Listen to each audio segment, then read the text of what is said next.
La historia aún no ha terminado de hablar. Suscríbete y quédate para escuchar lo que tiene que decir a continuación. 19,8%.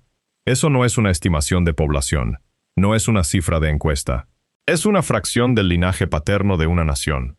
Un hombre de cada 5, portador de una huella genética que nada tiene que ver con el imperio que se atribuye a sus antepasados. Antes de saber de qué país se trata, hay que entender lo que construyó. Barcos que llegaron a la India antes que cualquier otra potencia europea. Rutas comerciales que unieron 4 continentes. Un imperio que, en su apogeo, se extendía desde Brasil hasta Goa y Macao. Una mitología nacional basada en una sola idea. Un pueblo único, indivisible, católico y marinero, que salió a conquistar el mundo, en lugar de dejarse moldear por nadie. Ahora, relacionemos esa historia con las cifras. 1 de cada 5 hombres de esa población, casi el 20%, tiene un linaje paterno que no se remonta a Roma, ni a los visigodos, ni a la supuesta estirpe pura de la era de los descubrimientos, sino a un lugar completamente distinto. Un lugar que, según la versión oficial, permaneció cerrado siglos antes de que los barcos zarparan. El país es Portugal, y esa revelación es solo la punta del iceberg. Hay 2 firmas ocultas en este genoma, no una. Este segmento les mostrará la versión de la historia que todos aprendieron. El siguiente comenzará a desmantelarla. Porque, ¿qué significa que el imperio que colonizó medio mundo estuviera, en su propia estirpe, ocultando a las mismas personas a las que una vez obligó a desaparecer? Este es el árbol genealógico sobre el que se ha enseñado a sustentarse la identidad portuguesa durante siglos. En el imaginario nacional, todo comienza con los lusitanos, una confederación tribal prerromana cuyo líder, Viriato, resistió el avance de las legiones romanas en el siglo II a.C., antes de ser traicionado y asesinado. Viriato no es solo una anécdota histórica, es un mito fundacional. Hoy en día, se alzan estatuas suyas en las ciudades portuguesas. Se le considera el primer hombre que consolidó la resistencia portuguesa como un fenómeno propio, distinto del resto de la península ibérica, siglos antes de que Portugal existiera como país. Por supuesto, Roma triunfó al final. La región se convirtió en la provincia de Lusitania, y el latín se erigió como la base lingüística de lo que con el tiempo se convertiría en portugués. Luego cayó Roma, y un pueblo germánico llamado los suevos se labró un reino en el noroeste en el siglo V después de Cristo, que más tarde fue absorbido por los visigodos, quienes gobernaron la mayor parte de Iberia hasta el siglo V. Luego llegó 1139, después 1143. Afonso Enríquez se proclamó rey. Se separó del reino vecino de León y nació Portugal, no exactamente como una reivindicación étnica, pero así es como se suele enseñar. El nacimiento de una nación católica ibérica distinta, separada de España, con su propio destino. A partir de ahí, la historia sigue un único rumbo. Siglos de la Reconquista, reinos cristianos que avanzan hacia el sur, recuperando territorio del dominio musulmán, culminan en 1249, cuando la caída del Algarve completó lo que los libros de texto denominan la reconquista de suelo portugués. La palabra importa. Reconquista, no integración, no absorción. Una línea divisoria clara, según la versión popular. La antigua población expulsada, la tierra devuelta a su pueblo legítimo. Entonces la historia alcanza su punto álgido. Enrique el Navegante en el siglo XV, financiando expediciones por la costa africana. Vasco da Gama llegando a la India en 1498. Pedro Álvarez Cabral llegando a Brasil en 1500. Una pequeña nación en los confines de Europa, con una influencia desproporcionada a su tamaño, extendiéndose por todo el mundo. Fíjense en su forma. Fíjense en su homogeneidad deliberada. Esta es una historia sobre la estirpe cristiana antigua, que, en el relato, permanece intacta por las poblaciones que conquistó, convirtió o absorbió. Musulmanes, judíos, extranjeros, todos tratados como capítulos cerrados, poblaciones que se separaron o desaparecieron por completo del linaje, dejando un único pueblo portugués continuo, que luego colonizó a todos los demás. Esa es la historia. Eso es lo que se les enseñó a creer a generaciones sobre sus propios antepasados.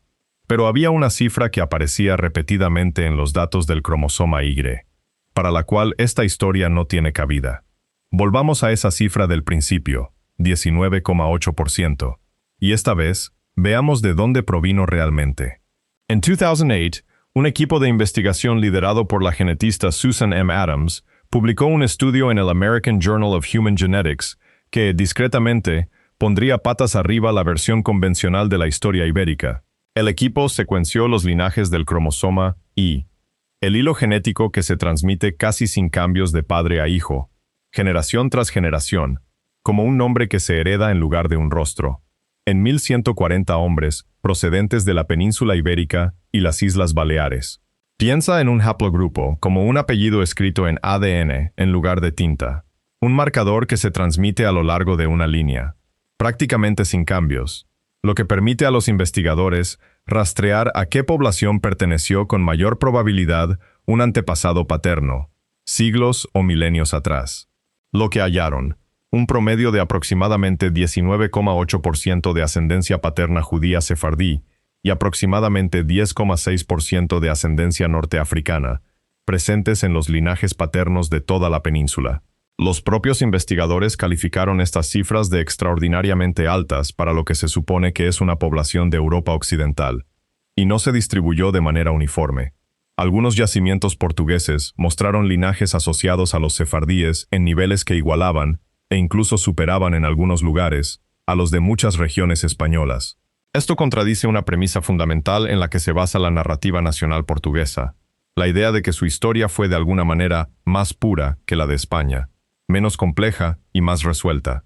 Los marcadores en sí tienen nombres: J1 y J2, haplogrupos comunes en poblaciones levantinas e históricamente asociados con comunidades judías. EM81, a veces llamado marcador bereber, vinculado a poblaciones amasí y moriscas del norte de África, como una huella genética dejada por personas que, según los libros de historia, simplemente desaparecieron. Aquí es donde la cosa se complica. La razón por la que estas cifras son tan altas no es un vago eco de contactos antiguos o comercio lejano. Es una decisión específica tomada en un año específico. 1497. España, en 1492, expulsó directamente a su población judía. Al obligar a la gente a marcharse, los genes de sus descendientes se fueron con ellos. Portugal, 5 años después, optó por otra vía. El rey Manuel I ordenó la conversión forzosa en lugar de la expulsión. No enviar a la población lejos, sino absorberla. Borrar la religión, conservar a la gente. Lo que significa que el capítulo cerrado con el que terminó el segmento 2 nunca se cerró realmente. Se ocultó. Se plasmó en los registros bautismales, en lugar de en los barcos de exilio.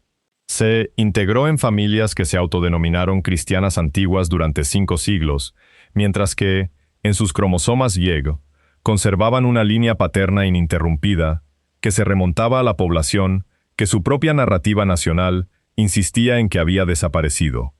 Limpio. Predecible. Así es como se supone que debe leerse la Reconquista. No por expulsión, por absorción forzada. La Reconquista no fue una simple separación religiosa de la población, fue una fusión demográfica. Un pueblo fue desplazado por otro, condenado a desaparecer solo de nombre. Y la versión oficial, la construida sobre Viriato, Alfonso Enríquez y Vasco da Gama, simplemente omitió esa parte. Esa cifra lo explica todo, pero no lo explica todo. Hay una segunda población oculta en este genoma, y su historia es aún más difícil de borrar. ¿Qué dicen realmente las investigaciones convencionales sobre lo que está sucediendo aquí? La explicación principal es evidente. La alta frecuencia del cromosoma Y en la población sefardí refleja la asimilación masiva y forzada de la población judía de Portugal tras el decreto de conversión de 1497. Los historiadores estiman que la población judía y los recién convertidos de Portugal constituían una minoría significativa del país en aquel entonces.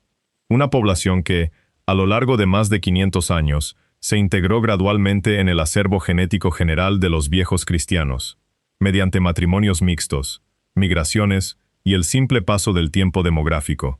La lógica se desprende directamente de la divergencia histórica entre los dos reinos ibéricos. Dado que Portugal convirtió a su población judía en lugar de expulsarla, dicha población nunca desapareció del registro genético como sí lo hicieron los judíos expulsados de España. Sus descendientes se quedaron, se casaron, tuvieron hijos, y sus cromosomas y permanecieron en el linaje nacional. razón por la cual los sitios de muestreo portugueses en el estudio de Adams se sitúan en o por encima de los promedios regionales españoles, a pesar de la narrativa oficial de Portugal de ser la nación más ordenada y homogénea de las dos. Esta no es una teoría marginal. Los historiadores de la Inquisición portuguesa, establecida formalmente en 1536, han documentado generaciones de familias Cristão Novo, o nuevos cristianos, que vivieron bajo vigilancia constante durante siglos después de la conversión forzada de sus antepasados, vigiladas en busca de cualquier señal de práctica criptojudía. Una vela encendida un viernes por la noche, una reticencia a comer ciertos alimentos, un nombre cambiado con demasiado cuidado. Pero, y los investigadores se cuidan de presentarlo como una probabilidad, no como una certeza. El haplogrupo compartido del cromosoma Y no prueba un único punto de origen.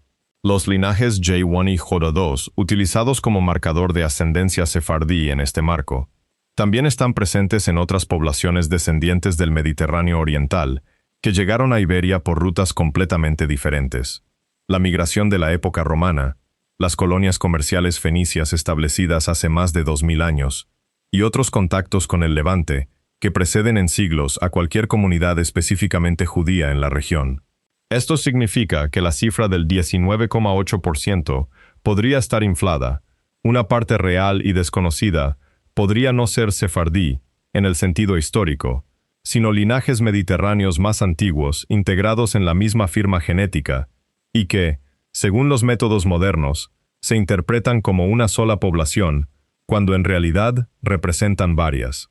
Los científicos responsables de estos estudios son los primeros en reconocerlo.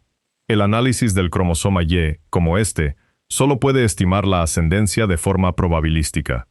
Los márgenes de error del modelo son lo suficientemente amplios como para que la ascendencia judía sea, en este caso, una interpretación aproximada de los datos, no un hecho irrefutable. Pero la historia sefardí solo explica una parte de lo que aparece en este cromosoma. El otro linaje apunta a un punto que los libros de historia consideran que se remonta a más de 700 años antes de lo previsto. 700 años demasiado pronto, porque el segundo linaje no apunta en absoluto a 1497.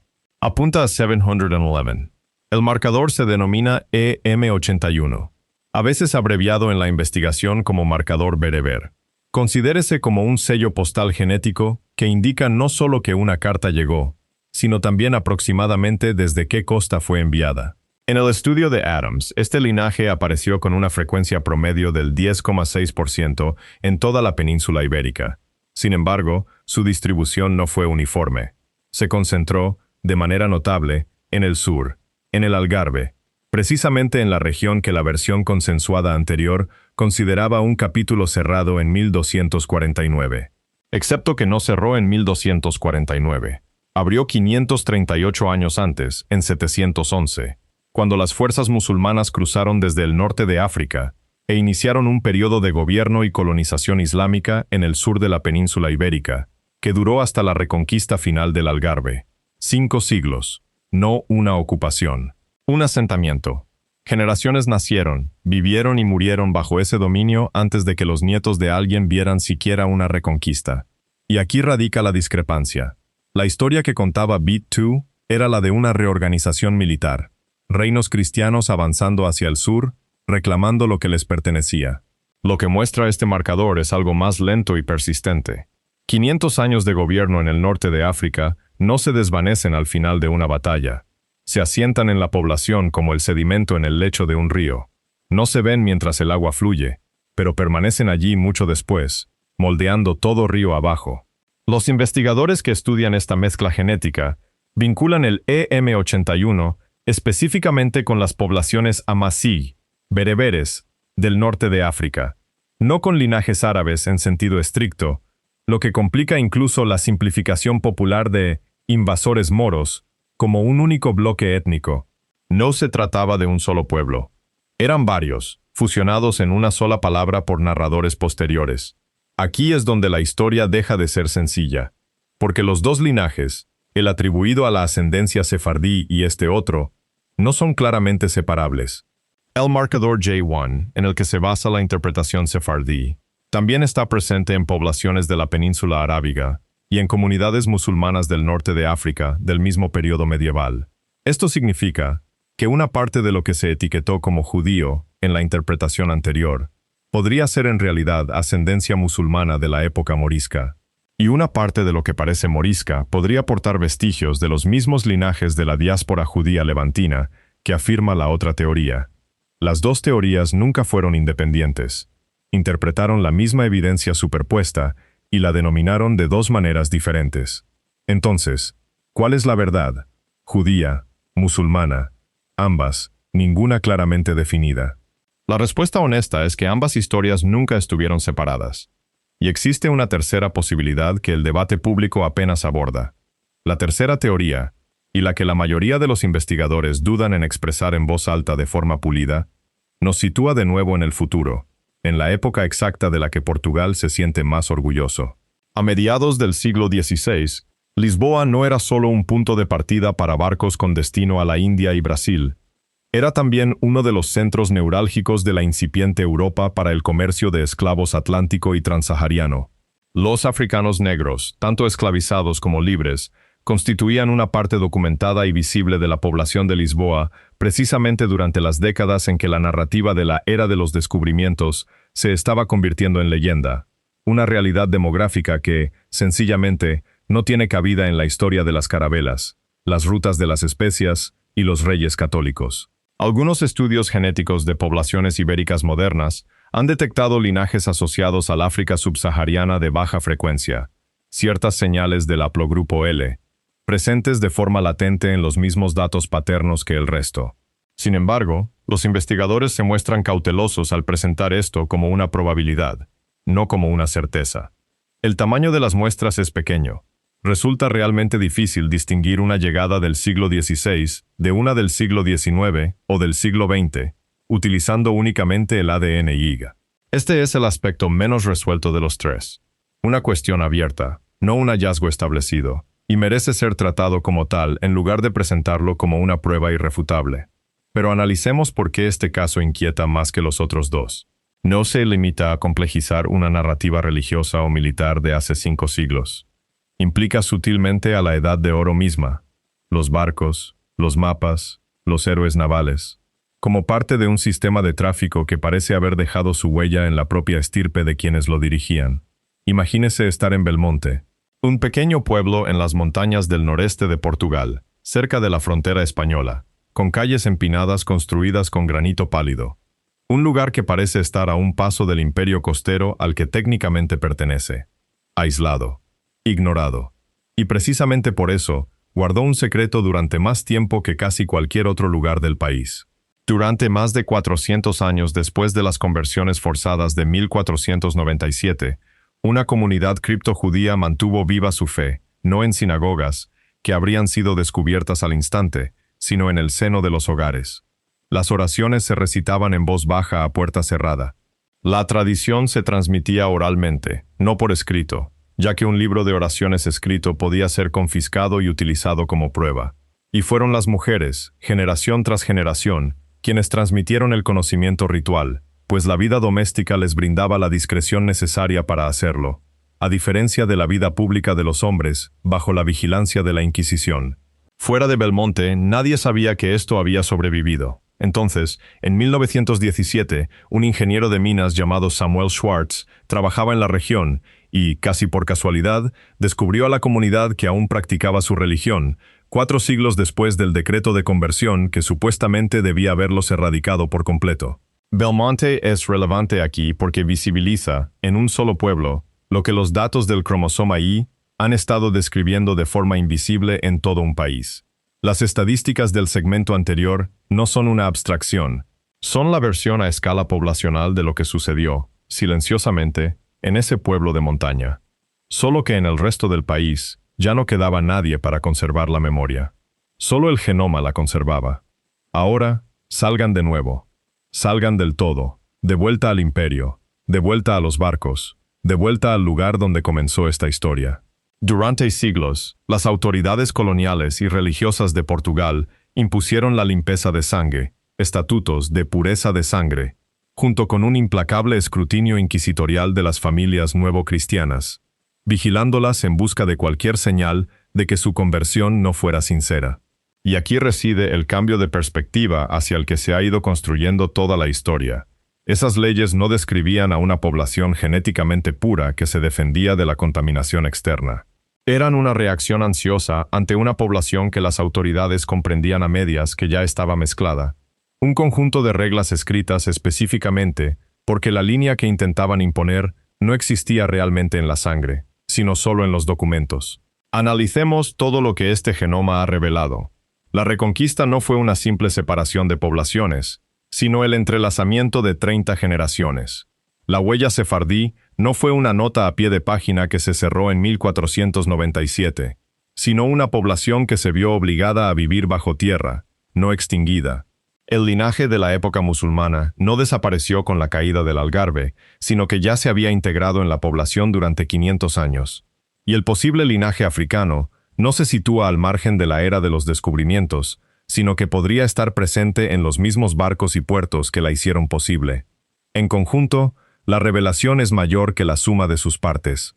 El imperio que construyó su identidad sobre la pureza cristiana antigua, que utilizó esa idea para perseguir, vigilar y exiliar, y que posteriormente se benefició del tráfico de seres humanos a través del océano, portaba en su propio linaje paterno una ascendencia sustancial de las poblaciones contra las que se había definido.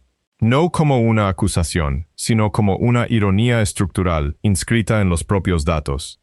La pureza cristiana antigua portuguesa nunca fue un hecho genético. Era una categoría construida a partir de la ley, el miedo y la represión, y el único conjunto de datos que jamás iba a mentir al respecto permaneció latente en el cromosoma y todo este tiempo. Cerrado. Nunca lo estuvo. Y este patrón no es exclusivo de Portugal. Toda población que haya construido su identidad en torno a la idea de pureza, religiosa, étnica o nacional, resulta ser, a nivel genético, un reflejo exacto de la mezcla que esa identidad pretendía negar. Los investigadores han encontrado este mismo patrón una y otra vez en poblaciones supuestamente homogéneas de Europa, Asia y de cualquier otro lugar donde se hayan utilizado las herramientas necesarias para comprobarlo. Aquí no hay una respuesta sencilla. La herencia sefardí, la morisca, la africana, ninguna anula a las demás, ni se reduce a una sola historia clara sobre quiénes son realmente los portugueses. Se superponen, como los sedimentos en el lecho de un río, cada época dejando su huella sobre la anterior, sin que ninguna sea borrada por las posteriores. Los portugueses nunca fueron quienes sus propios libros de historia decían que eran, y su ADN jamás les iba a permitir olvidarlo.